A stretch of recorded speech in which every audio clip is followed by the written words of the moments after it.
Good morning, afternoon, good evening, everyone. Welcome to the World Health Innovation Summit, focused on the Pacific Islands. Delighted you can join us today. If you have any questions to any of our panelists, please pop it in the chat. Just a very short introduction from myself, Gareth Presch, the founder, CEO of the World Health Innovation Summit. I just want to cover some areas of interest for today. Just a little bit of background about myself. I've spent 25 years in the health sector. I was the former chief officer of the National Haemophilia Council, and I was also a member of Pope Francis' Vatican COVID-19 Commission. You'll hear from James Harris later today about the Commonwealth Pacific Climate Fund. I'm a partner, and I've also been a leadership fellow at St. George's House in Windsor Castle. Just in terms of today's agenda, we'll hear from Les Alla, a consultant in the NHS here, but also works on the ground in Vanuatu. We'll speak about investment, how we mobilize finance, how do we scale the innovation on the ground, and also we're hoping to hear from the WHO director, Dr. Sandro Demaio. And Tahina Booth will also give us some great insights into the projects in the region that are actually having an impact on the ground. Dr. Siva will also cover lifestyle medicine, the opportunities across the Asia-Pacific region. And then we have our Nordic friends in the US who have joined us very early in the morning. We have to say a big thank you to Minna and Tahina for joining us on investment opportunities and the work they're doing in America's Samoa. So we'll look at NCDs. Les will give us a very broad overview of NCDs in the region, and then we'll look at how do we strengthen health systems, how do we move from hospital-based care to sort of outreach programs. And we have great examples across the world from social prescribing, for example, and we have a playbook that is available to download free. And then we'll look at the climate situation in the region and the opportunities that brings in terms of mobilizing capital. And then most importantly is the finance. How do we actually get there? I think it's important to stress from the outset that we are looking to create a paradigm shift here in healthcare and how it's delivered, moving from sick care to prevention at scale. So on the left-hand side is the sort of current model, which is all the sickness factors. And that's basically how healthcare is delivered at the moment. But the opportunity, and it's quite vast, is on the right-hand side. And this is the lifestyle factors. And we'll go into a sort of deep dive on how we can actually alleviate the current problems that we face and the challenges. And then also the economic lift up that we can bring, and then create jobs. That's very important as part of this topic. So just to cover a couple of topical points that we want to highlight during this session, and Les will go into that in more detail as well, is how do we strengthen communities through innovation, scale social prescribing, build a resilient healthcare system, climate-related health adoption. We've just had the COP. How do we empower local leaders, and then how do we drive community impact? And we'll have great examples, and then that's all about the economic uplift as well. So I will basically just pause here and just give the floor to my colleagues and just do a quick round robin of introductions, and perhaps we'll start with Les. Les, the floor is yours, and then perhaps you could just do a very short introduction. Hello there. Good afternoon, good morning, everyone, and thank you for joining us. My name is Les Alla. I am currently a consultant physician in internal medicine and acute medicine, working for the NHS in Wales. I've been working in Wales for probably the most part of 20 years, although I was born and brought up in Vanuatu. I think that for the last 20 years, the focus of my work had been looking at the complications of non-communicable diseases, in terms of looking at people with strokes and heart attacks and various things like that. And I think it dawned on me that, in fact, I think a lot of resources had been spent at that spectrum of the disease process. And in countries where there's limited resources, I think perhaps the focus should be the other way around. And as Gareth had mentioned, we should perhaps be looking to spend time, effort, and resources, valuable resources, on the preventative and the educational side to actually prevent the consequences and implications of the disease in the first place. That's where I'm coming from. And I'm going to give a brief overview of what I think are the aspects of the sort of non-communicable diseases, mainly focusing on Vanuatu, but touching base with the rest of the Pacific Islands as well. Thank you. Okay, perfect. And so let me just go to other colleagues, because I know Dr. Sandro Demaio has also joined us, and Minna has joined us. So thanks, Minna, for joining us. I know it's very early where you are in the States. So let me just go to Tahina first, just as a short intro. If we just keep to a minute, that would be great. Good evening or good night to wherever you are in the world. My name is Tahina Booth. I'm the Managing Director of the Gareth Project, which is a support for development organisation based in Papua New Guinea. I experienced sexual violence as a child and have used my experiences to create, in partnership with communities that we work with, sport-specific programs that deliver leadership programs, health partnerships into communities, and also work with men and boys as allies to, address gender inequality in our communities. So, Gareth, thank you for having me on this call, and I'm very happy to be here. Thanks a million. And Dr. Sandro?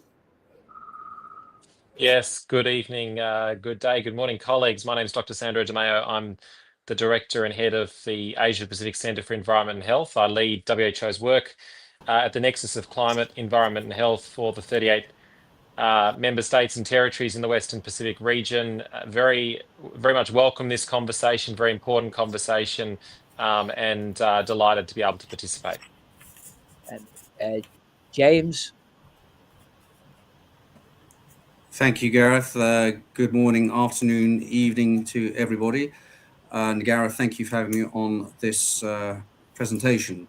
So I'm Vanuatu's Honorary Consul to the United Kingdom.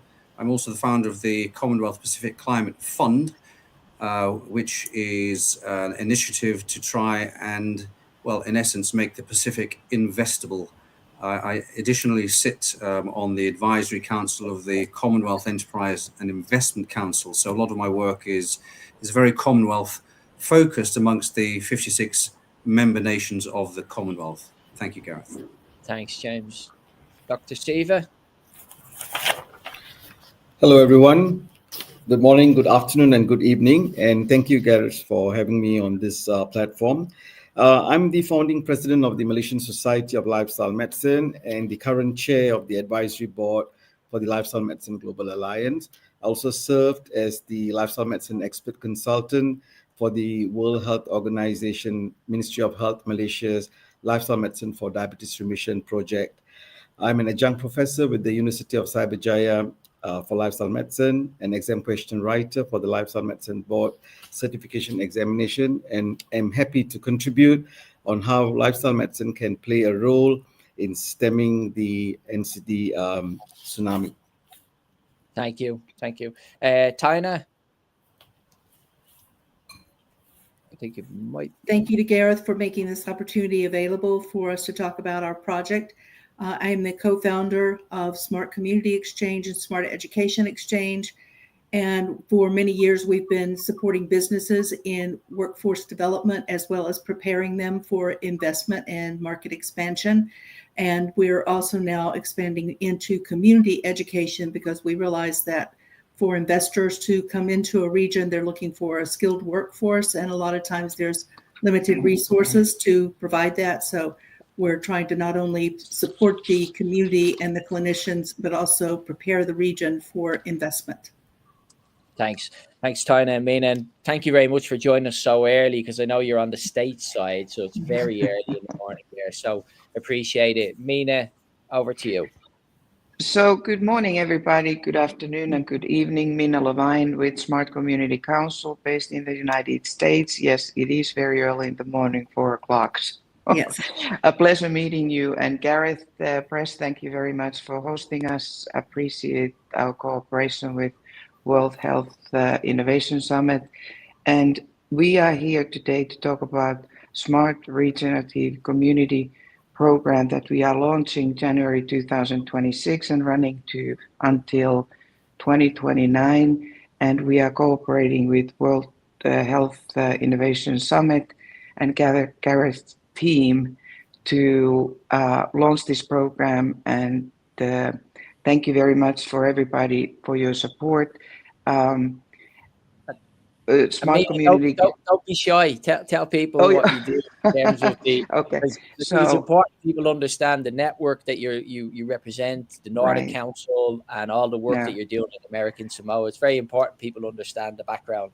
Yeah, so our launchpad is, of course, American Samoa, where we are going to launch this program for the islands. It's Islands program, and it's run by the Smart Community Council USA in partnership with the Smart Community Exchange. And we are launching this program, reaching all the islands, of course, across the Pacific, but also around the world. And we are going to use those islands as our living labs. So it's going to be very exciting to work with them. And when it comes to the Smart Community Exchange, we were established the 2006, and today we reach over 6 million globally. So I'm really excited to be here and share more about the organization and the upcoming program. Excellent. And we'll go into more detail about the work that you're doing and the sort of plans that we have for American Samoa later.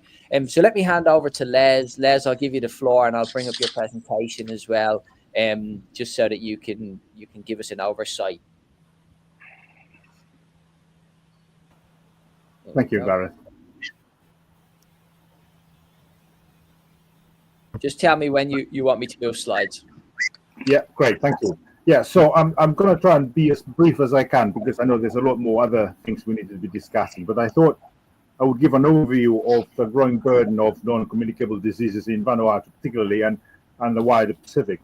Of course, we all know the impact of NCDs on mortality and mobility worldwide. I don't need to reiterate all that.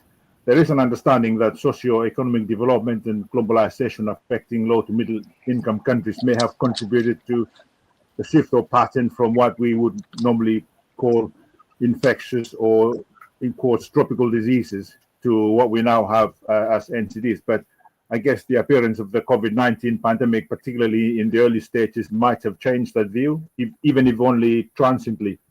But nevertheless, the impact of NCDs have continued to be felt within the Pacific region. I know particularly in Vanuatu, having witnessed that in the last couple of weeks that I've been there, there's a high prevalence of lower limb amputation secondary to complications of diabetes. I know there are an increasing number of young people, particularly having strokes because of uncontrolled blood pressure. There are people who are coming into hospital now with end-stage renal failure, and there is limited services in terms of dialysis, for example. I think Vanuatu has only just started having people on hemodialysis, although access to this has been fairly limited. So, the next slide, please, Gareth. Thank you. So if you compare the rates of particularly things like high blood pressure and type 2 diabetes across the Pacific region, this is data from the WHO Global Status Report in 2014. You can see on average for blood pressure, about a quarter of the population across the Pacific region were found to be hypertensive. Perhaps 1 in 5 people were found to be type 2 diabetics.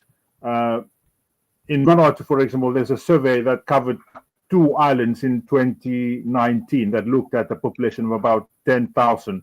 And this actually found that the prevalence of high blood pressure had gone up from what we saw there as 24.8% up to 42%. Although the method for the age group that they looked at might have been different in the 2 different areas, but nevertheless, I think it shows that the numbers of people who have succumbed to NCDs are increasing across the Pacific region. Can you go to the next slide, please, Gareth? So the question is how is the Vanuatu government dealing with the burden of NCDs? In 2021, the Ministry of Health produced this very glossy 100-page document called the Vanuatu Non-Communicable Disease Policy and Strategic Plan. It's a bit of a mouthful, 2021 to 2030. it's very glossy, and it's actually very detailed in terms of mapping out the problems of NCDs, but I think it's probably a little bit sparse in terms of giving us any sort of pragmatic and strategic ways of how actually we deal with the burden. It did, however, in that document, provided some targets that they want to be focusing on, and particularly to what I'm focusing here, it talks about wanting to reduce hypertension by 2030, to sort of bring the prevalence down by a third. It also talks about not having an increase in the prevalence of type 2 diabetes and obesity by 2030, again in line with the Sustainable Goal Development. Sadly, based on the survey that I alluded to previously, I think that the numbers are actually increasing. There is a suggestion that perhaps of late there has been a spike in the prevalence of hepatitis B infection in Vanuatu, and I guess this is in part due to the fact that they're measuring or they're detecting more cases because they have the capacity to do that, and actually because of the availability of antivirals for chronic hepatitis B, I think they're detecting more cases and treating them. So it seems to be that the focus has been moving away steadily from NCDs in the last few years towards other new things like hepatitis B. But there is some hope, because I did speak to one of the members of the Public Health Directorate in Vanuatu, and he said that there has been some progress since this strategic plan was formulated, and he did mention 3 successes which I listed on the slide there. There is an integration of NCD services into the primary care sector now, and it's formed part of primary healthcare in Vanuatu, and I witnessed some of that when I was there.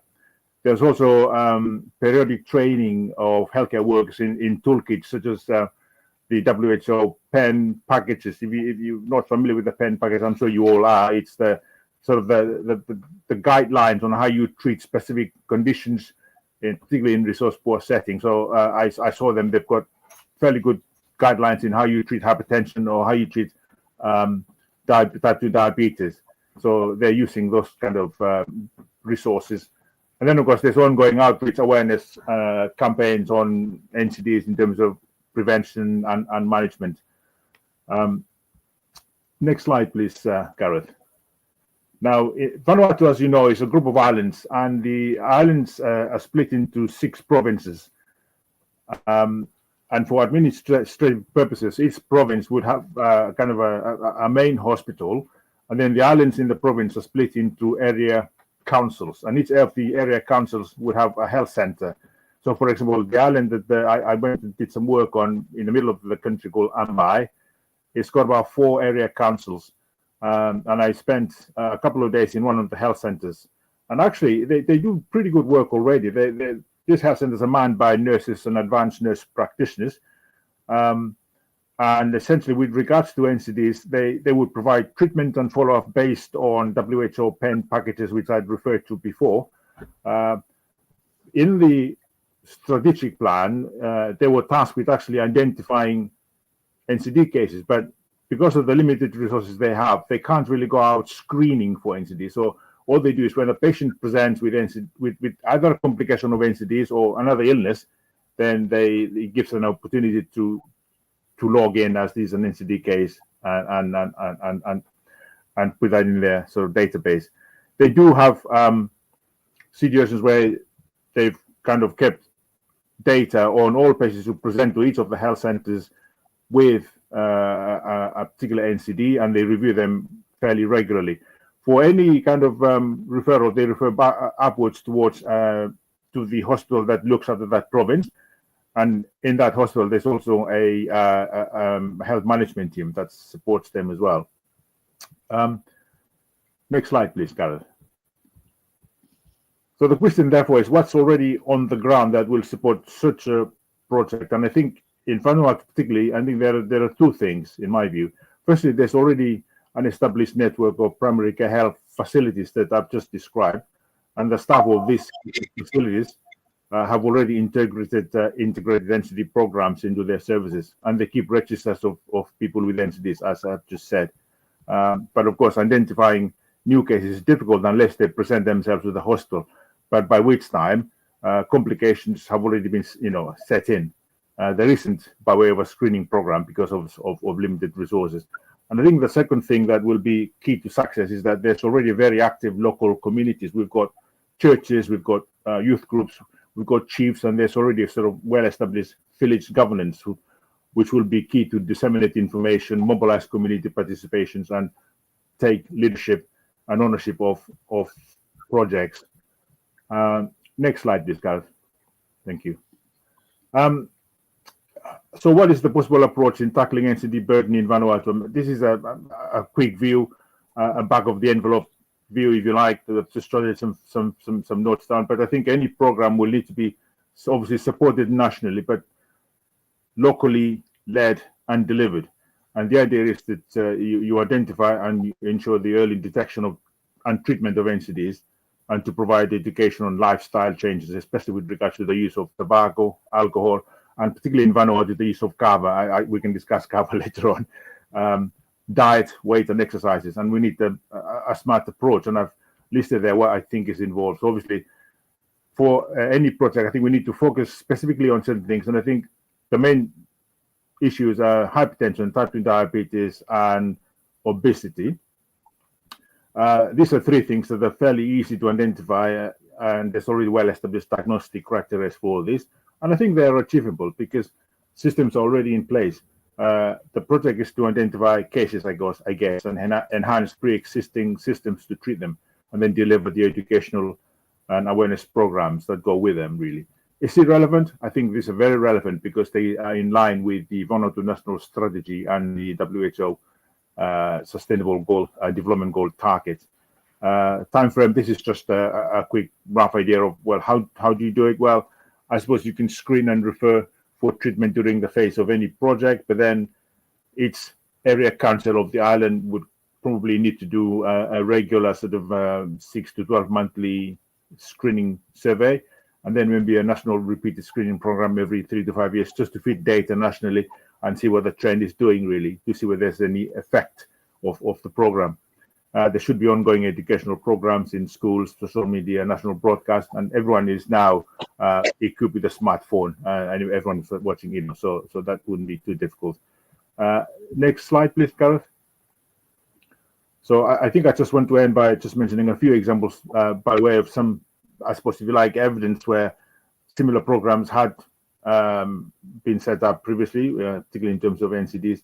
Now, we all know that WHO, particularly for low and middle income countries, they advocate a stepwise approach for surveillance of NCDs, and there's a wide range of data that they collect. But these are only surveillance tools, and they on randomly selected population clusters, and they're only meant to represent be a representative sample of the adult population. They're not really designed as a whole population screening tool, so they will not capture everybody with NCDs. But there have been other examples of where population screens have captured people. So there was a trial in Malawi, for example, where people over the age of 45 were screened for hypertension. They were then given a letter to take to the nearest health treatment facilities, and they will have their blood pressure treated.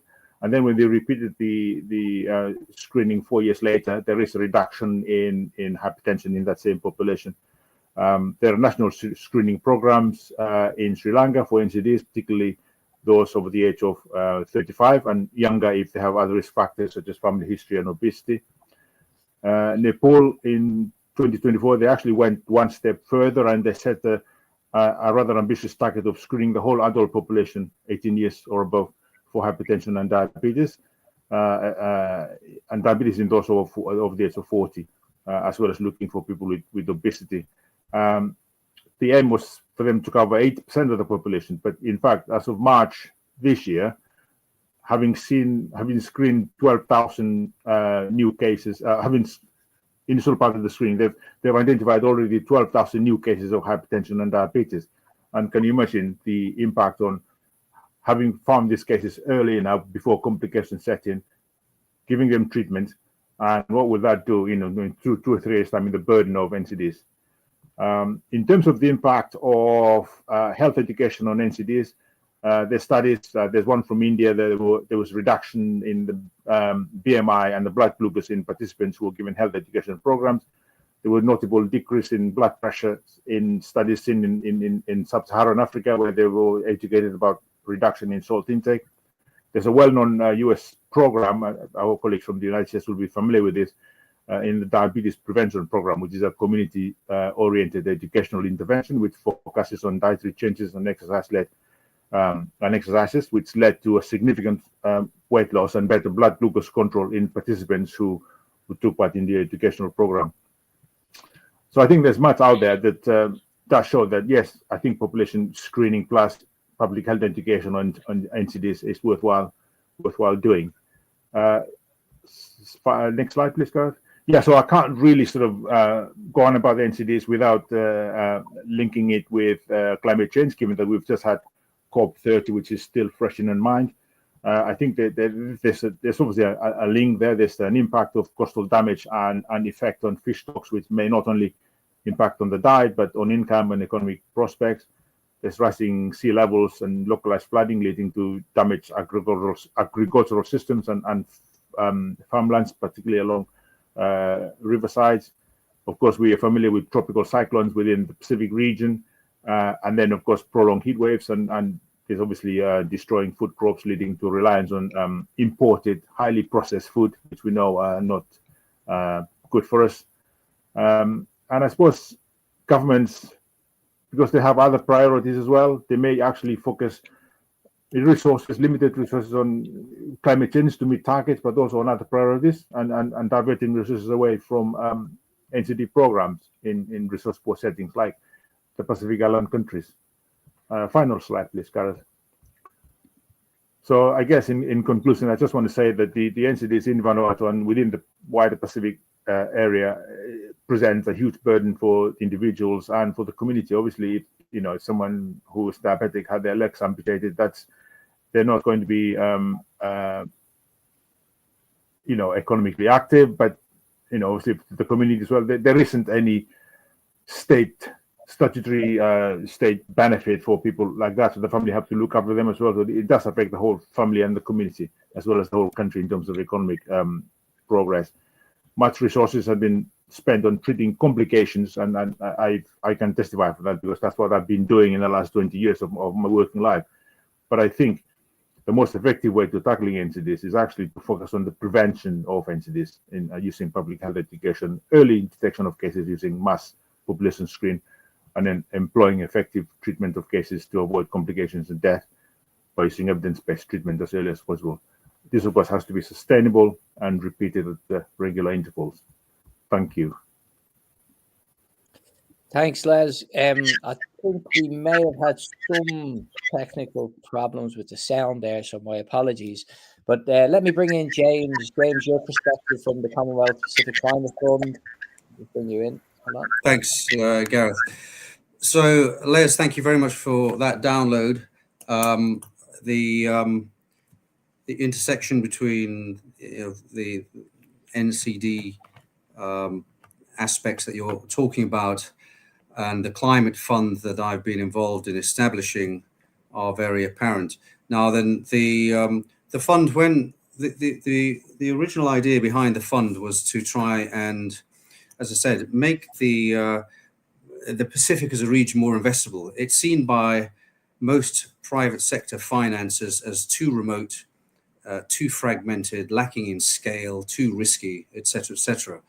So what I've tried to do with my team, and with Gareth there as an important part of that, is to try and bridge the gap between Western, shall we say, Western hemisphere sources of finance and the Pacific. And part of the reason of that is that our own Minister of Climate Change, Ralph Regan-Vano, who's a very prominent climate activist, if you like, globally, and has a very high profile at the COPs that happen. And he was explaining to me how difficult it is to extract finance from the multilateral sources from the public finance sector. So he did actually task me to go after the private sector finance. And when we looked at this together with Gareth, we determined that there were several pillars that we could focus on, one of which was infrastructure, another energy, another telco, and of course, and very importantly, health. But as time has gone on, it's become most apparent that the key to unlocking all of this is really to sort out the cost of energy in the Pacific, because that is currently a significant brake on development in and across the Pacific. And we can't get inward investment without bringing down the cost of electricity. So, for example, with Vanuatu, with Solomon Islands, the electricity in these countries is wholly reliant, well, almost wholly reliant on imported diesel. And although efforts are being made to supplement this with hydro and solar, really it's not happening fast enough to make the impact that's needed to bring down energy costs across the country. So this impacts very much the efforts to improve access to healthcare, education, etc. The cost of energy really underpins all development.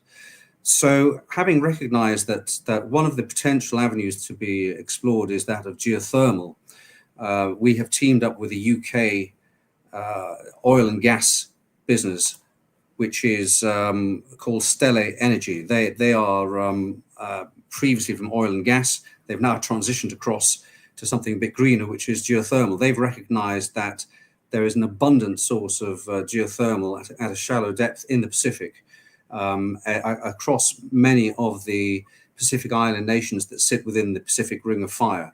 So that is what we're focusing on. We have a couple of initial sites in Bougainville and Papua New Guinea under development, and there are promising opportunities in Vanuatu as well.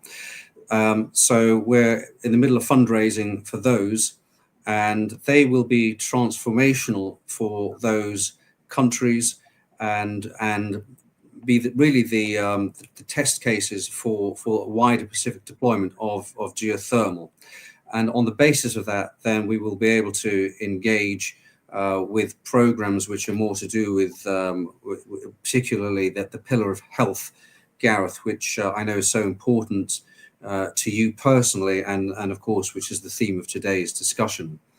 So, Gareth, I don't know if that will suffice as an initial introduction, but of course I can add any further detail as required. Sure, James. Now let me bring in Dr. Sandro Demaio from WHO just for his comments. Yeah, thanks very much, colleagues, and it's a real pleasure to be able to join you tonight. It's late here in the Pacific. I'm actually not, I'm almost in the Pacific. I'm in Australia, on the eastern coast of Australia tonight, having just had a wonderful week with many colleagues from across the Pacific as we hosted a regional roundtable in Canberra at Parliament House, Australian Parliament House, on climate and health, with Pacific Ministries well represented. I'd like to just express my congratulations. Sorry, Sandro, can everyone hear that? Is that okay, or is it breaking up? All good, I think. It's good. There was a kookaburra in the background. Maybe that's what you heard. But yeah, so thank you very much, and to Gareth and the World Health Innovation Summit and colleagues. So I'm joining from Melbourne in Australia. I'm the Director and Head of the Asia Pacific Centre for Environment and Health, or ACE. We're based in Seoul in South Korea, and we work at the nexus of climate, environment and health, leading the World Health Organization's work across 38 member states and territories, China, South Korea, Japan in the north, Malaysia, Singapore in the west, Australia, New Zealand in the south, and then, of course, our wonderful, rich, diverse and strong Pacific Island nations in the east. We have recently launched a new 5-year strategy developed with donors, member states and partners. And this strategy sets out a vision for climate, environment and health work across the region. It obviously reflects the recent Global Action Plan and our regional roadmap that we took to the World Health Assembly and the Regional Committee meeting respectively recently. But really it focuses on how WHO takes on and addresses, supports member states, in this nexus of climate, environment, and health. And there were three key messages as we undertook our extensive consultation process for this new strategy, which began in the Pacific with a community consultation with Pacific scientific and policy leaders back in April. The first was that countries and member states are really looking for a systems-based approach, very, very much learning from the response to NCDs over the last 15 years. The second is that it needed to be member state focused, country focused and driven, and of course implementation at the core. That just like across NCDs, we've had more than a decade of commitments and targets. We have our best buys. What we now need is actually implementation and action, whether it's policy or indeed programs beyond pilots.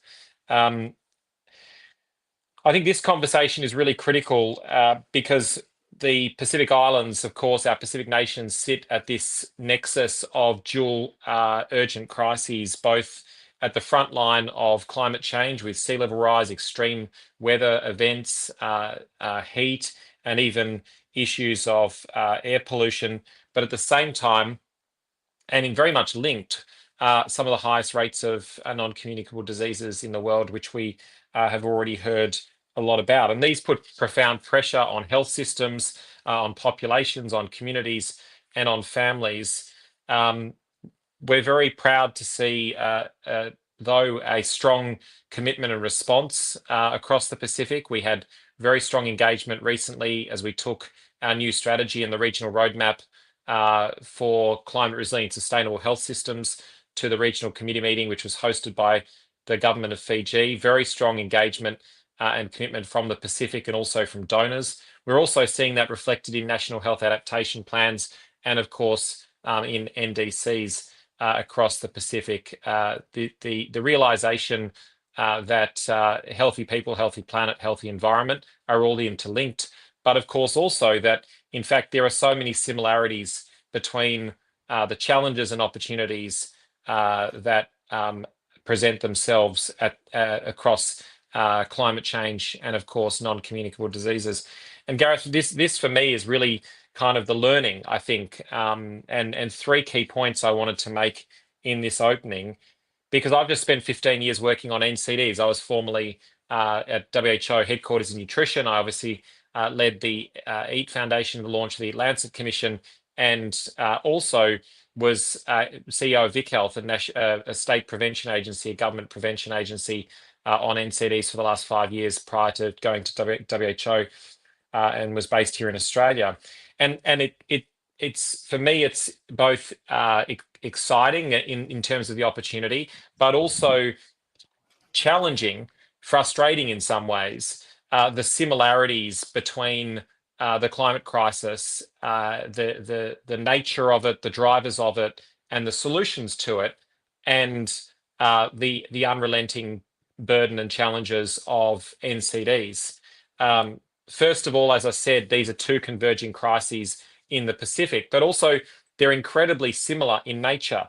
They're both complex, even wicked challenges.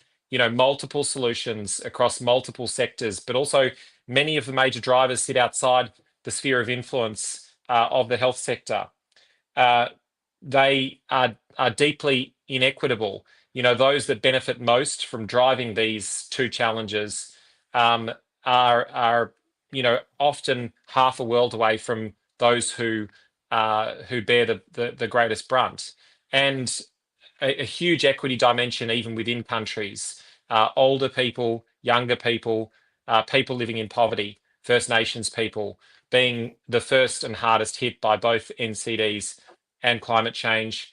NCDs make populations NCDs make populations and health systems more vulnerable to climate change. And of course, climate change, both directly and indirectly, in fact, are drivers of NCDs.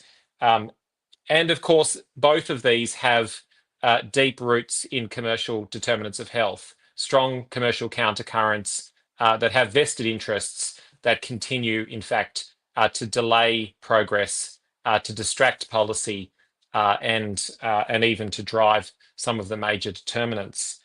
And they both require multi-sectoral responses, which continue largely to elude governments worldwide. Certainly, I think in the Pacific, in fact, we have some of the best and strongest examples of multi-sectoral responses, and that's just one area where the world can learn from the Pacific, as there are many.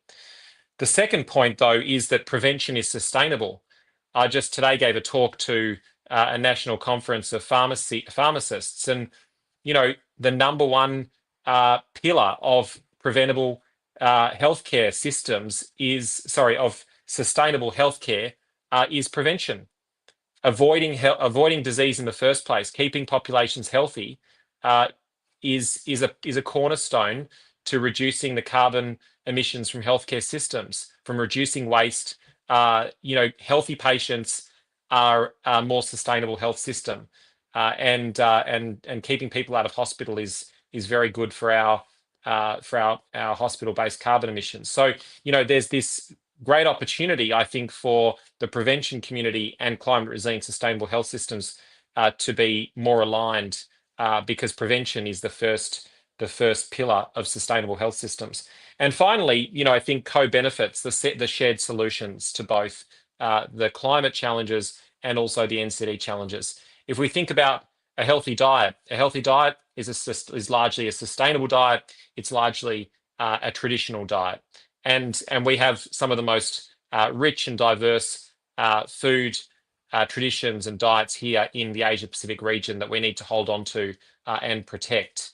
A city that is built for people and not cars is a much more sustainable city. A city that is built for all of us is also going to be a cooler city, a safer city, a cleaner city. And the examples go on and on. The co-benefits of the policies that we see in the Best Buy packages for NCDs are many of the same policies we are pushing for in the climate and health space. And whether it's through ATTACH, the Alliance for Transformative Action on Climate and Health, whether it's through the important work we still have to do to leverage more climate financing for the health sector and for health solutions, I think there's a lot of opportunity there to not only benefit both the addressing of NCDs as we continue to make progress on climate and vice versa, but actually we should be working much more closely given the common drivers, the common challenges, and the shared solutions. And with that, I'll hand back to you. Thank you, Gareth, for having me.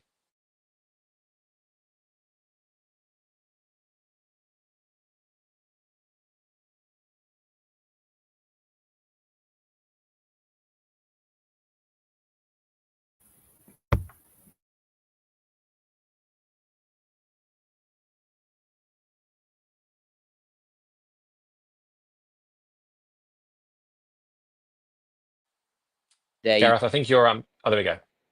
Oh, I think you're just muted. I'm unmuted now, am I? Okay, I think people can hear me. Great stuff. So just to make the point, Sandro, prevention is completely sustainable, absolutely. And I think there's particularly in the financial world and with governments now, that health is wealth. We have a reduced workforce, for example, in the UK at the moment, which is causing a problem in terms of fiscal spend. And if you have if you don't have a workforce, you're not going to be able to borrow, basically. It retracts on the economy. So prevention is absolutely sustainable. And that's the model that we've been shaping for many years, actually, Sandro. And I've been speaking to the Climate Investment Fund. I met with Mafalda Girate many years ago and highlighted the opportunities for health and climate. So there is significant opportunities to mobilize capital. That's what myself and James have been working on with the Commonwealth Pacific Climate Fund.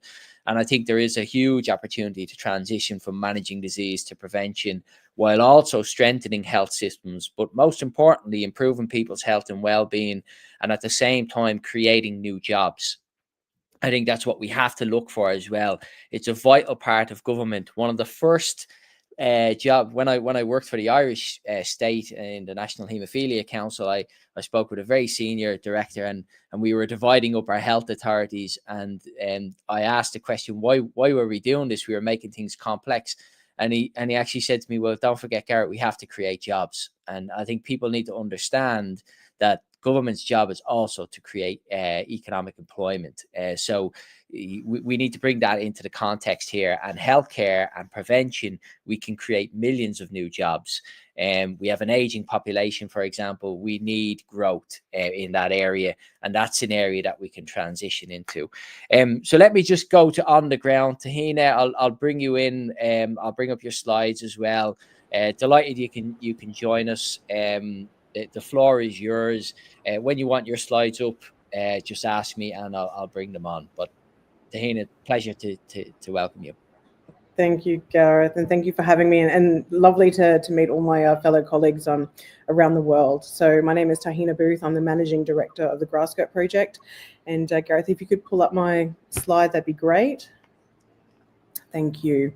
So the Grassskirt Project is PNG-founded, women-led organisation using sport and community hubs as an entry point to address non-communicable diseases, gender-based violence, and mental health with young people and their families. What I want to share with you today is how this model, when evaluated through social return on investment study, shows not just powerful stories, but strong economic value for health and resilience in the Pacific. This slide sums up what our social return on investment tells us about the Grassskirt Project. Over a 5-year period, so from 2026 to 2030, the analysis forecasts that GSP will generate about USD 22.54 million in social value from an investment of roughly 2.87 million in program costs, and a return about 7.9 to 1. Put simply, so for every dollar invested in programs, we will see around about $8 of social value created for young people and their communities in Papua New Guinea.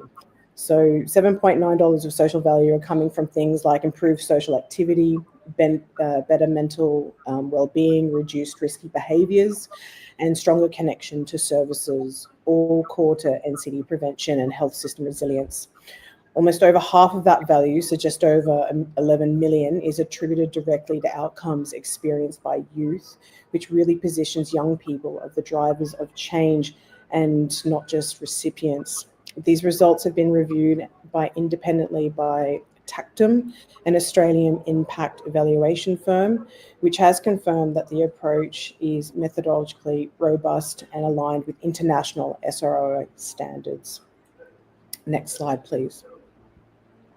To understand why this model matters, it helps to sit in the reality that young people in PNG are living with every day. Nearly half of PNG are nearly half of school-age young people are out of school, and around a third have never attended at all, which leaves a large cohort with very limited pathways into further education or decent work. There's also the front line of non-communicable diseases, early exposure to tobacco, alcohol, poor diet, inactivity, and very limited access to youth-friendly health information and services. On top of this are high rates of gender-based violence and social fragmentation, particularly for young girls and women, and which significantly affects their mental health and safety. At the same time, PNG communities have deep strengths. We have strong local leadership, churches, and community groups, and powerful cultural practices. And when you work through those systems, change can move quickly and stick. Next slide, please. Grassskirt Project is built deliberately inside community reality, using sport as the doorway. So we've got the Havea Cup and Wellness Expo, which is our national flagship program. It's a tournament plus health expo that brings hundreds of people into a national stadium and surrounds them with health services, information, and role models. Our 10 million strong program is our youth development and leadership program, delivered with schools within the community and with community partners, focusing on life skills, gender, GBV, and health literacy. Our Gym Box program turns converted shipping containers into year-round community hubs for physical activity, mentoring, and health outreach, a kind of anchor point that communities and services can plug into. Those three pieces of work together, Havea creates visibility and excitement, the 10 million strong builds skills and attitudes, and the Gym Box sustains the behaviour change and connection to services over time. Next slide, please. So when we put these numbers around this model, what we see is about $22.5 million in social value over 5 years, from roughly $2.9 million in program costs, which is around $7.9 of value for every $1 invested. Even after including all organizational overheads, the return remains about 6 to 1, which is still very strong compared to other sport for development and prevention investments. Those returns are driven by improvements in physical activity, mental health, reduced risky behaviours, and stronger links with services. Exactly the levers we need for long-term non-communicable disease prevention and resilience. Next slide, please. We wanted this to be more than an internal story.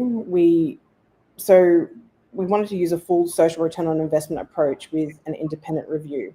The team engaged 22 stakeholders, youth participants, coaches, community partners, and sponsors to identify what had actually changed their lives and communities. We then matched those outcomes to financial proxies from peer-reviewed sport for development and wellbeing studies, adjusted for PNG's economy, and applied conservative assumptions for deadweight, attribution, and drop-off. Tactum, an impact evaluation firm that works with organisations like the CSIRO, which is based in Australia, reviewed the draft and confirmed that the method is transparent and aligned with international SROI standards. Next, please. Underneath the numbers, the story is about young people stepping into leadership. 10 million strong participants report increased confidence to speak up at home, to speak up in school and in church, and including calling out harmful gender norms and violence. Hervea Cup players describe feeling valued and visible when they play in a national stadium with proper kit, and many go home running, sharing their health messages and sharing this with all their clan members. At the gym box sites, young people are leading exercise sessions, hosting information visits from health providers, and normalizing conversations about physical and mental health in their communities. This is why almost half of the total social value in the SROI is attributed directly to youth outcomes. They are not just the recipients of the service, they are the drivers of the ground around them and the change around them. Next slide, please. For us, the question now is, how do we get this kind of locally led model that can sit within wider Pacific region architecture for gender equality and NCD prevention? The evidence from the SROI gives organisations like SPC, PIFs, and Pacific governments a concrete cost example how youth-centred, gender-responsive sport programs can advance Pacific leaders' gender equality declaration and the NCD roadmap. It also provides a language that Ministries of Health and Finance recognise, a value for money, which can bring community-based prevention and social prescribing models into national plans and investment discussions. Our hope is that we can continue to work with regional partners and governments to adapt this hub-based approach across different island contexts, and always lead locally, but link it to shared regional agenda on health, gender, and resilience. Thank you. Thanks a million, Tahina. Absolutely fantastic overview of the impact. Just for your own knowledge as well, there's quite a lot of work going on with social outcome contracts at the moment with governments, and the UK government is looking at that in a particular. They've just launched a £500 million fund for families and children, and I know there's more funds on the way, particularly around health, housing, and communities. So I think this is very timely, and a lot of governments realise, as Sandro and myself were speaking earlier, that health is wealth, and if you reduce these costs early by putting these early interventions, you'll save a lot of money down the line. So this is definitely the future. We're definitely on the right path. Let me go to Dr. Siva now, because he'll give us a lifestyle perspective and also bring more solutions to the table. Dr. Siva, the floor is yours, and I'll bring in your slides when, let me just escape this. There you go. Hello, everyone. It's a pleasure to be with all of you here today. I'm Dr. Poobalasingam from Malaysia, and I would like to thank Gareth and the World Health Innovation Summit for your kind invitation. If I could have my slides, please. So I'm going to talk a little bit about transforming the management of NCDs with lifestyle medicine. Next slide, please. Now, we know that modifiable lifestyle risk factors are responsible for approximately 80% of NCDs. Now, these modifiable behavioral factors are not only the causal factors, but are also our therapeutic targets and the strategic points of intervention. And we also know that 80% of lifestyle diseases can be prevented, managed, and reversed. Then, what is the pathway? Or if I put it in another way, why are we struggling with this? Now, one approach that can address this NCD tsunami is lifestyle medicine. So what is lifestyle medicine? It's an evidence-based approach to preventing, managing, and reversing chronic diseases by replacing these unhealthy behavior patterns with positive behavior patterns. And its 6 core components are a predominantly plant-based diet, physical activity, stress management, restorative sleep, social connectivity, and an absence of smoking and alcohol in moderation. It is a fast-growing new discipline in medicine that has the potential to reduce both the morbidity and mortality associated with chronic diseases, and it promotes longevity. Now, this is an innovative approach to patient care where it gives us an opportunity to explore a different approach to patient care, where we move away from the prescriptive and paternalistic approach to healthcare. And here, the doctor and the patient form a partnership. And this partnership is essential for us to get ahead of the NCD trajectory. So behavior coaching becomes a key component in our approach in managing NCDs. Now, why do we need lifestyle medicine? Of course, everybody knows that we are facing a global epidemic of NCDs, and there's been an epidemiological shift in morbidity and mortality from infectious disease and malnutrition to NCDs. And the world is experiencing a perfect healthcare storm with the twin burdens of NCDs and an aging population in many countries, escalating cost of healthcare that is becoming unsustainable. But health systems are not prepared for the rapid increase in NCDs and its associated disabilities. Now, why is that so? Healthcare, as we know it, excels in acute management. There's no doubt about that. But as I said earlier, there's been a shift in the morbidity and mortality from infectious diseases to NCDs. Today, 7 out of 10 deaths are due to NCDs. But our model of healthcare is modeled after an acute management system.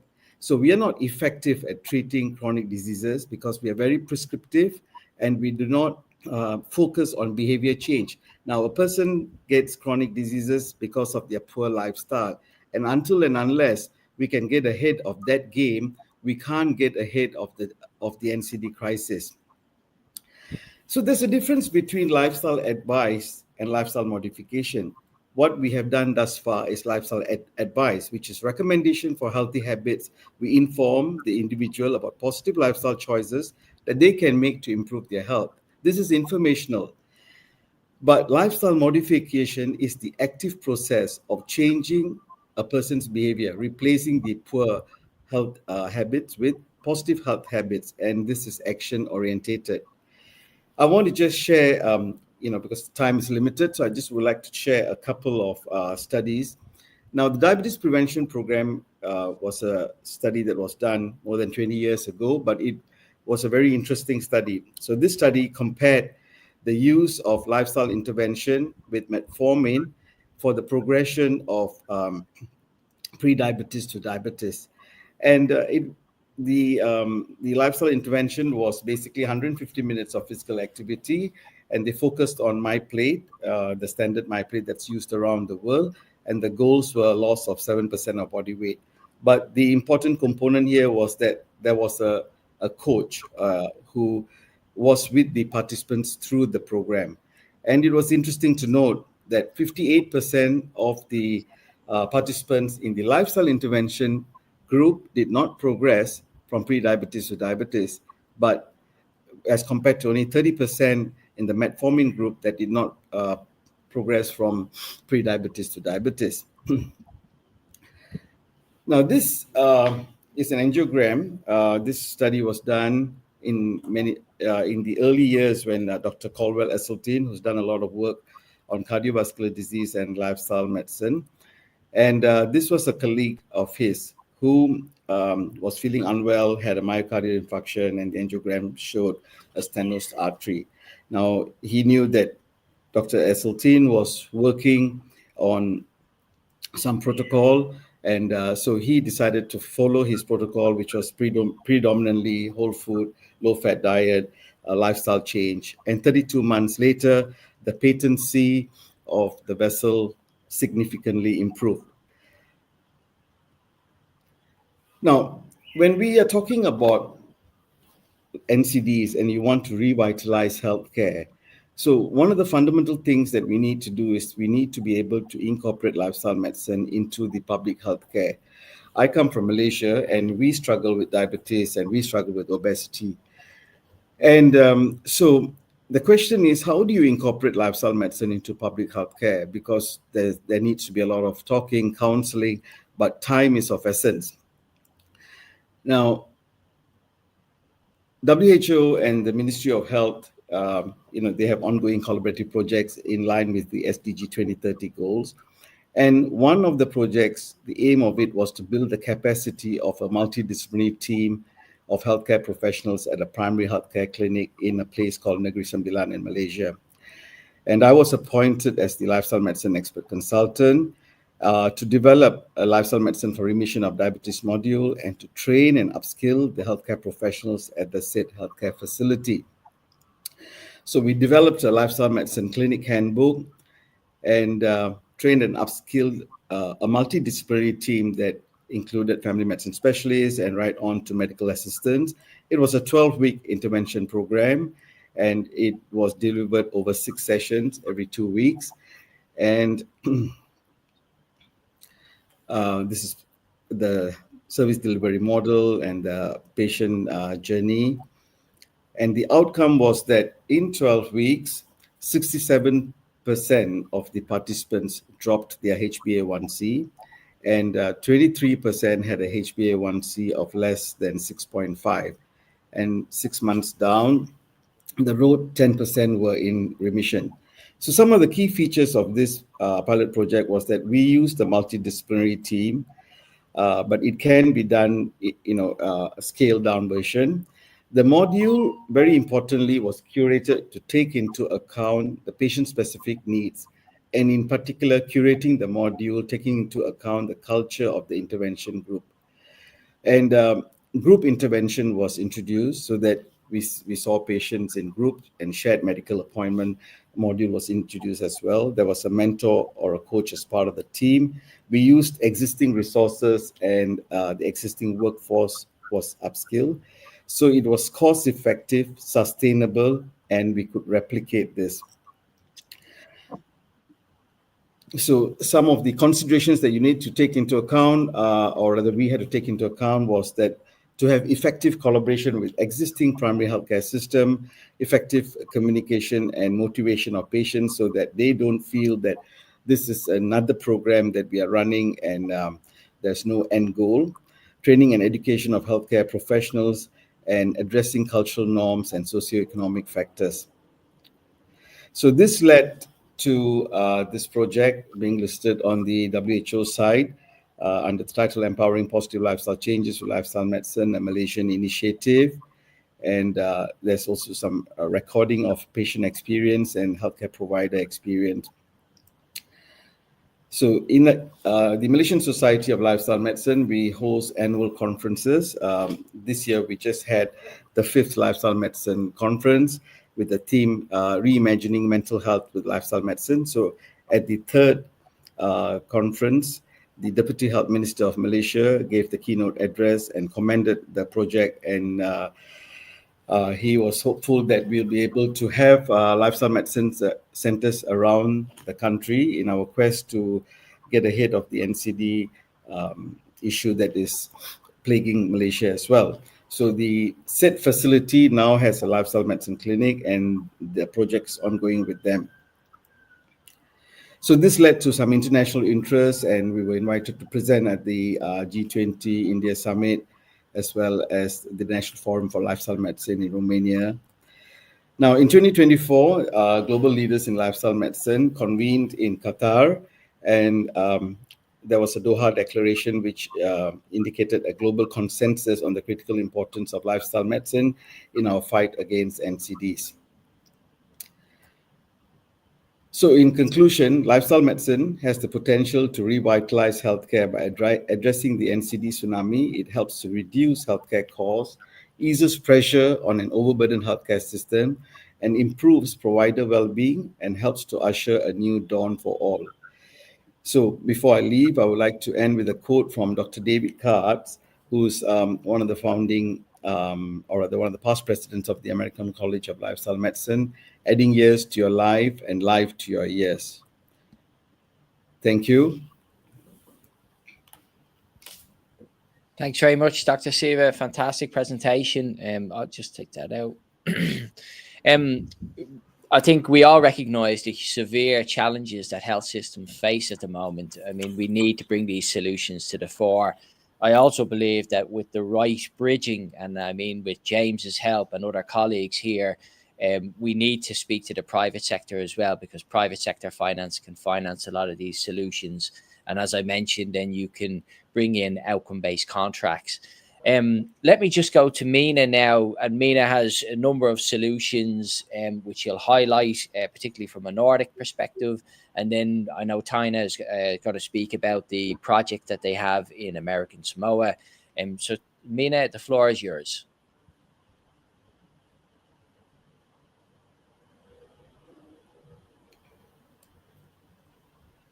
Go ahead. Are you going to show the slides? Yeah, I can bring these up. Are yes. These slides the ones? Good. So thank you, everybody. It has been a pleasure just listening to you, and I'm very honored to share this stage today with you.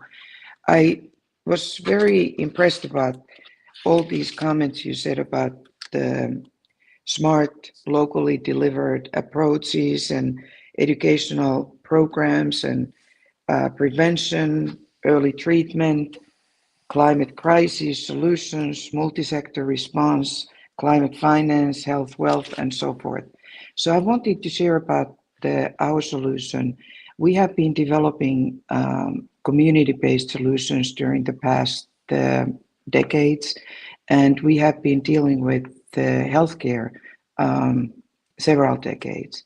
And what we have learned is that we have to take the community-based approach, and what we are doing right now with the islands, starting from American Samoa and U.S. territories, and then of course expanding to other island regions. We take smart, regenerative community approach to healthcare. So we are going to focus on healthcare inequality and climate vulnerability, since it's converging with island regions at the epicenter.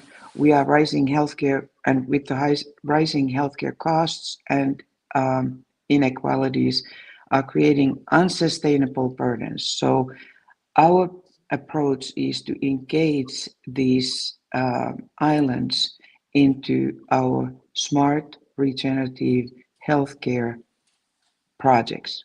Next slide, please. So the system is at its breaking point. The problem with the reactive care, we all understand that we have to focus on preventive care. And there is the need for integrated resilience from community-based approach. And the opportunity here is, of course, to engage the communities, reduce healthcare costs and climate-related recovery costs and climate-related disruption and recovery costs. Next slide, please.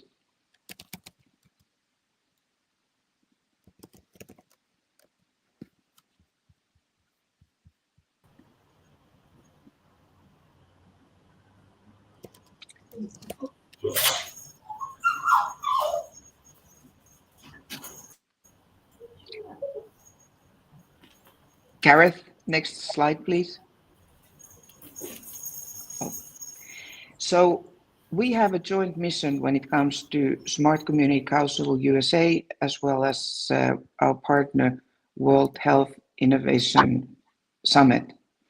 We are reshaping healthcare through innovation and community empowerment to create regenerative, resilient, and equitable ecosystems. So we have roles to play in this, and our role as a Smart Community Council USA is to deliver workforce training in regenerative community models, investment and deployment of digital health infrastructure, because that is the base to deliver solutions, and on the ground implementation and expertise. So it is all industry based. World Health Innovation Summit's role, of course, is to provide this global platform for innovation exchange, and then, of course, policy advocacy and international collaboration and access to a worldwide network of health leaders like yourselves. Next slide, please. So about the Smart, it's actually Regenerative Communities program. Our strategic framework is digital health and AI-driven innovation, which of course includes telemedicine, predictive analytics for early intervention, personalized care pathways, and community-led regenerative models, local health hubs that we discussed earlier, social prescribing, workforce training for new generation of community health leaders, and global scaling and policy advocacy is critical. Deployment of the Smart Education Exchange, which is going to be a platform to educate communities about digital health and training, job training, knowledge sharing through our summits, and alignment with UN Sustainable Development Goals to meet those environmental requirements. Next slide, please. And we are creating a blueprint in partnership with islands. So we are going to introduce Resilient Island Futures program, and we are going to run the program during 2026 to 29, 4 years. And our mission is to create a scalable and replicable model for smart regenerative communities by integrating those digital health ecosystems with sustainable infrastructure and community-led governance in all these island regions. So we are creating an ecosystem of living labs and smart learning environments utilizing the islands. Our first island that we are now introducing is American Samoa. It is natural for us because this is one of the US territories, but we are looking to cooperate with the island so that then we can engage other islands too. Our objectives are enhance healthcare access in remote communities. How do we do that? Of course, with technology. Build resilience against climate change and health crises. Empower communities with digital literacy and participatory health governance, and generate a robust evidence base for global replication. So we are using these islands as living labs to create the blueprint for global replication. Next slide, please. So about the regenerative health ecosystem, it is an integrated model that includes, of course, for delivery, we need the digital health infrastructure. And we always talk about without digital, we can't have sustainable development because it's going to bring all those benefits, including delivering, of course, these educational programs and communication and build these ecosystems, but also reducing carbon footprint, okay? And then data governance is very important because that is the human engine part of this. And then the regenerative systems, which are those physical living labs and the learning environments that we create on these islands. Next slide, please.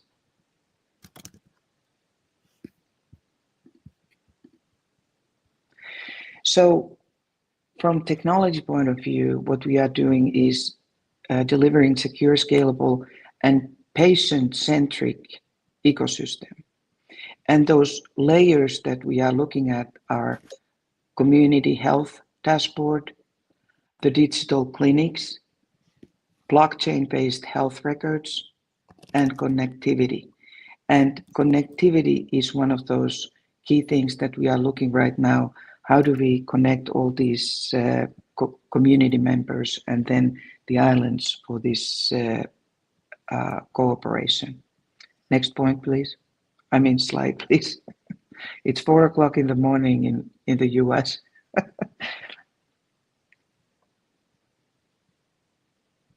Gareth, next slide, please. So you have discussed that we are here to empower communities. So we are building this ecosystem from bottom up. And we are co-designing and engaging communities through training and empowerment. And that means, of course, in order to have smart growth and build this ecosystem, we have to focus on education and workforce training. And Tahina is going to share about our education program and workforce training program that we are going to deliver through this program. Next slide, please. And we have a roadmap. So we have very structured approach to our program. 2026, we are going to do the foundation and setup for smart regenerative communities program. 2027, we are going to do the deployment and integration. 2028, we are going to optimize and scale this program. And 2029, we are going to evaluate and replicate this blueprint that we have developed in these islands, participating islands. So our plan is to replicate and offer it to other communities, not just the communities that are island communities, but any community around the world can adopt this program. Next slide, please. And when it comes to the return on investment, there are health and social capital, equitable access, preventative healthcare, and community empowerment that we have been discussing earlier. Next slide, please.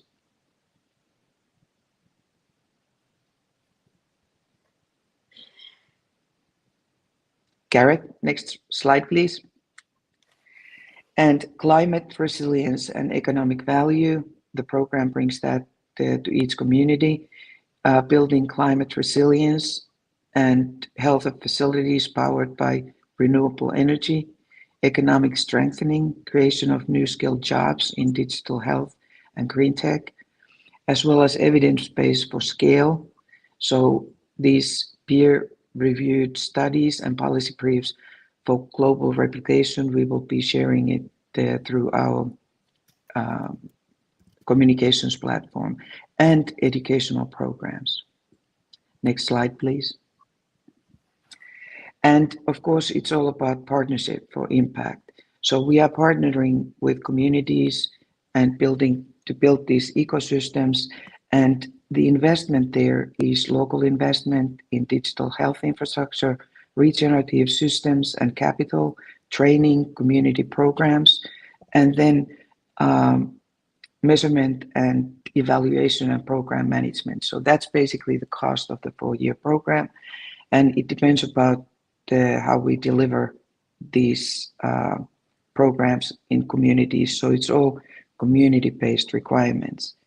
And the funding and partnership strategy is we are looking a coalition of visionary partners. We are working with multilateral agencies, climate health funds, philanthropic foundations, and private sector partnerships.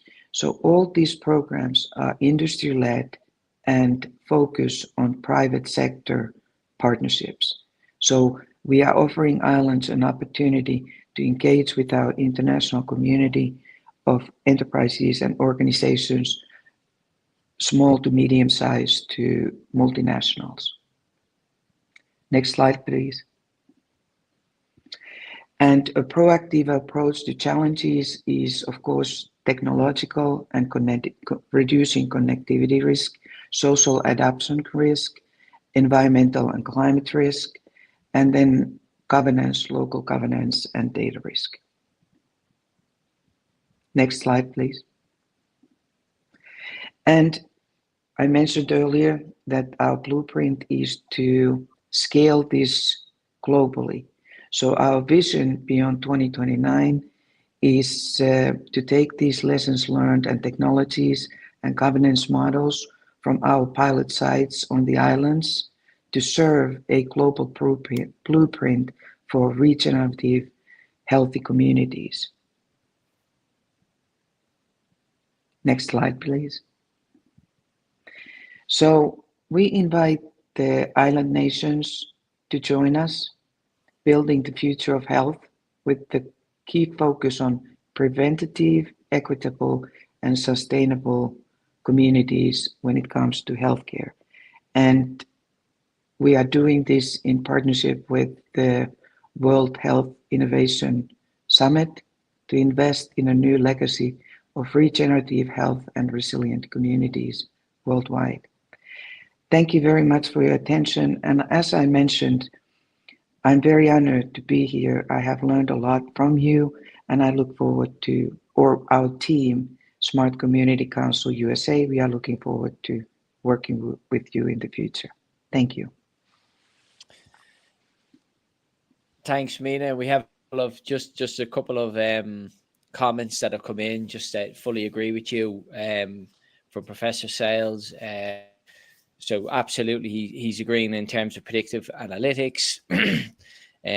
So there's some comments or some questions as well that we have. We only have about 7 minutes left, and I'm conscious, Tahina, we'll give you some time. Just can you explain the work that you're doing at American Samoa, and then I want to bring everyone in for some final thoughts as well. One point I want to make is that there's a huge opportunity here. Keep in mind that close to half the population, over 3 billion people, don't have access to healthcare.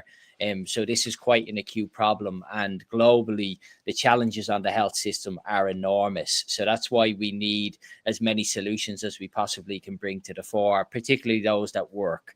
Let me bring in Tahina. The floor is yours on American Samoa. I'm still muted. Thank you so much for the opportunity, Gareth.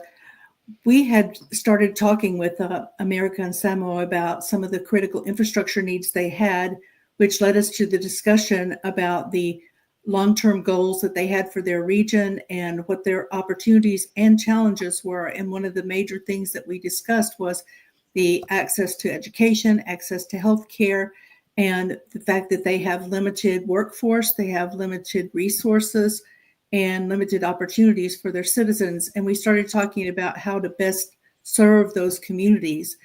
And we have the ability to provide that smart learning environment, which is a digital platform that can provide the education resources for the community.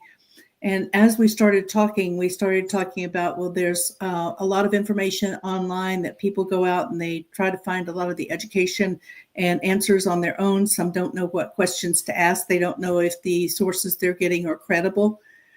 So the thing that we try to provide through Smart Community Exchange and Smart Community Council is that advisory where we work directly with the communities to assess what their needs are, their long-term goals, their challenges, because we know each community, there's some overlap, but there's also some very specific needs in each one of the communities. So the way that we've looked to help those communities directly is once we learn what the direction for the government, but also what are the local resources, then we can work with those partners to develop a long-term strategy for what types of community resources they need, what do they currently have, and how can we optimize that. So we've worked with our partners around the world and brought in experts that are willing to share that expertise with the people that need it. And so we'll provide not only the online learning, but also empower the local resources such as churches and schools and the community partners such as the nonprofit agencies as well as job centers to be able to also facilitate that training. And we looked at not only training the workforce and the existing healthcare workers, but understanding that because the workforce is so limited that their existing workers are under incredible stress to meet the needs of the community, as well as they have, burnout, they're overworked, they're underpaid, they don't have the opportunities that they need. A lot of their people that they're serving don't have a way to get to healthcare facilities. They don't have transportation. Maybe they have limited resources financially. So we're trying to empower the existing workforce with more information and opportunities and expert guidance and resources to other countries and communities that have done it successfully that can share those additional resources, also training future workforce. But we're also looking at empowering the community. And we realize that a lot of the families are multi-generational, living in the same household. Sometimes the primary caregivers are family members, and sometimes those family members also have a daytime job. So they're very stressed in knowing what they need to do. And a lot of them are doing it the best they can with what they have. So we decided that we also want to make the community training and engagement available. And through those digital resources, the community has access to some of the training courses are more on that level where it's not necessarily for the physicians and the management, but also just in basic terms to understand nutrition and health for communities, and also disabilities, understanding how to work with your family members with disabilities and work with the community to get the resources that are needed. One of the other challenges that came about was that not everyone has access to a computer, but most people have their mobile devices now. So we're delivering all the training programs where they can be accessed on mobile devices and offline as well. And working with those partners, such as churches and schools and job centers, to be able to provide maybe some learning centers where people can come together as a group and do group learning or get online access through those community centers. One thing that the partners in American Samoa shared with us also is they have a large community of aging population, as well as some disabled veterans that maybe they could still be part of the workforce, but they haven't had the training or the resources they need to learn how to work remotely or how to work for international companies that could employ them and they could still stay in their communities. And it's also impacting their mental health. And so we talked about making more resources available for mental health counselors, for problems like PTSD, as well as learning disabilities, not only for young students, but also for the senior population, and identifying those early, getting some good skills for the community, as well as for educators and for the medical professionals to be able to know how to deal with people with dementia or autism or other disabilities. And one of the partnerships that we talked about too with our partners in the community they just shared that there's just so many needs, and a lot of them have very limited resources. And because their workforce is limited, they don't have time to do the research. They don't have time to go out and find all the resources they need to make available in their communities. So by doing this learning environment, it's a growing process where we're starting with American Samoa and making sure that they have the resources they need. As we expand to the other islands, we know that we'll partner with the governments and their local community partners to identify what the challenges are. And then our role as Smart Community Council and the Smart Community Exchanges, we go out and find those experts in those fields that are willing to share their expertise, and nonprofit organizations and educational institutions such as universities and technical colleges and community colleges that can now share their training, they can share degree programs, they can share resources and experts, not only virtually, but some are willing to actually go into communities and do hands-on and one-on-one training. That way, the program's always developing, always evolving, and creating more and more opportunities for community engagement, as well as for empowering the existing workforce. And we look to partners like all of you that are here today, because you're here at this time of day and you're here sharing your expertise because you have a passion to make a difference and leave a lasting legacy in the world. And we all have that opportunity, but we can do so much more together than we can separately. So any of you that are willing to share your expertise, that have any insights, any direction that you can give as far as what you feel like that could be supporting your communities that you serve, we would welcome that partnership and collaboration. And we're more than happy to partner with any of you to provide that information to the communities that you serve. Thank you. That's great. Thanks a million, Tanya. I'm conscious we've slightly run over, but I want to bring everyone in for some final thoughts and sort of get their sort of what they think the next couple of months, next say 12 to 24 months will lead to. Let me start with Tahina. Let's go to Papua New Guinea. Over to you. Just, are you optimistic for the future? Well, if there's more investment into grassroots development and enabling people from the communities who actually understand the intrinsic problems of the communities, because it is their communities, it's our communities, and we're designing solutions for our people. And I think there needs to be better engagement from governments to NGOs, especially in the islands, because we're so small. But for Papua New Guinea, we've just done our census, and it was botched, if I'm going to be quite honest. They reckon there's about 10 million people, but it feels like it's 20 million people. So we ourselves don't even have a true understanding of what the populations are, and so that's why the innovation needs to be with the people on the ground. And, for a small organization, women-led, we've all got lived experiences of like people dying in our own families because of diabetes and, dying because of domestic violence. So we have to think of very creative ways on how we can solve these solutions. And, for an organization like us, I've gone out to commission SROI report. That's hundreds of thousands of dollars. And so this is not a small investment. This is something where, I'm trying to garner international attention to say, hey, we've got programs that work and that are absolutely changing, people's lives, but we need investment. And I think that's something that's, missing, from the whole discourse is like, how does a small organization like ours, get the millions that we actually need? And that's why I'm here today presenting this data to the world. So thank you. Well, no, I think it has to start with the ambition, and you're absolutely right. And people need to listen and see the market space.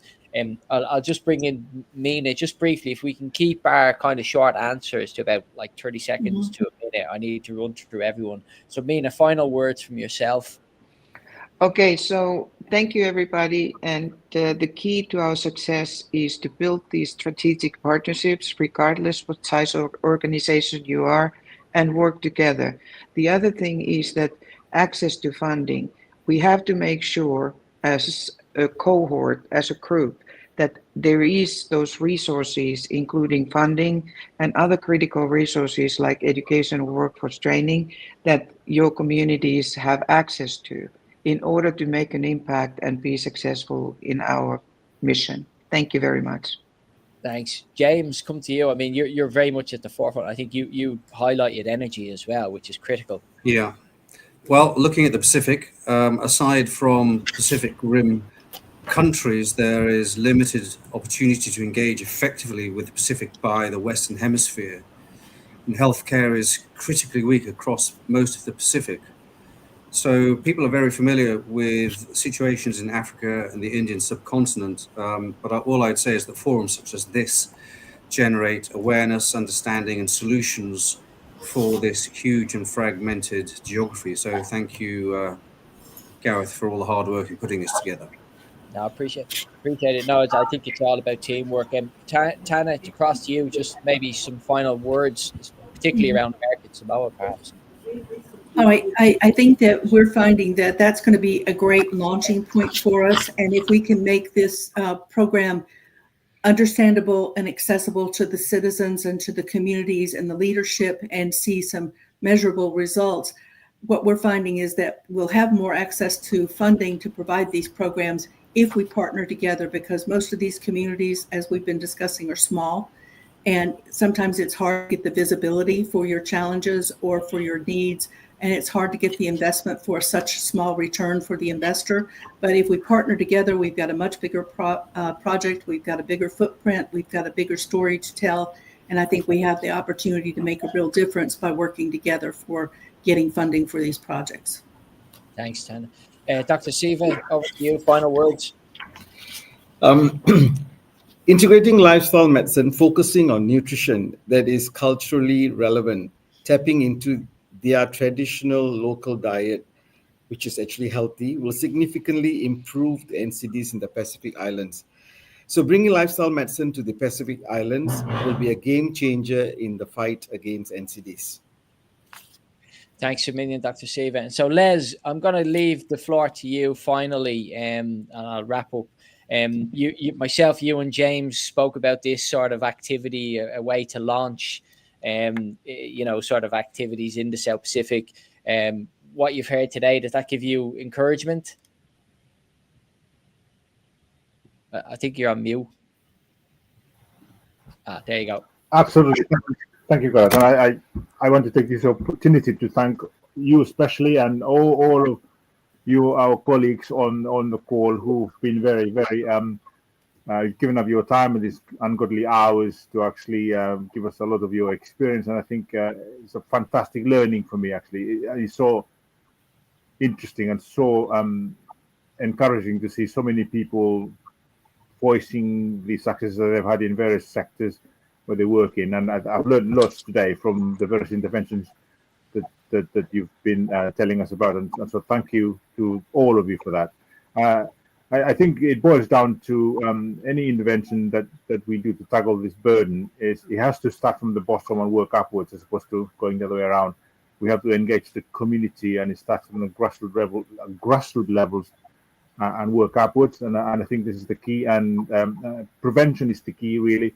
The other thing is about funding, and I think, again, we've all been experiencing, had the experience of this, where a lot of funding has gone to central government and then it's been disseminated somewhere else, and you never actually see any outcome of the project. So I think any funding that is associated with any intervention, I think, has to be fairly specific and be tightly controlled for the specific projects. And I'm all for outcome-based sort of innovations like this. So I think that's all I needed to say. But thank you all very much indeed for your hard work in putting this together, Gareth, and for all of you for your expertise. Thank you.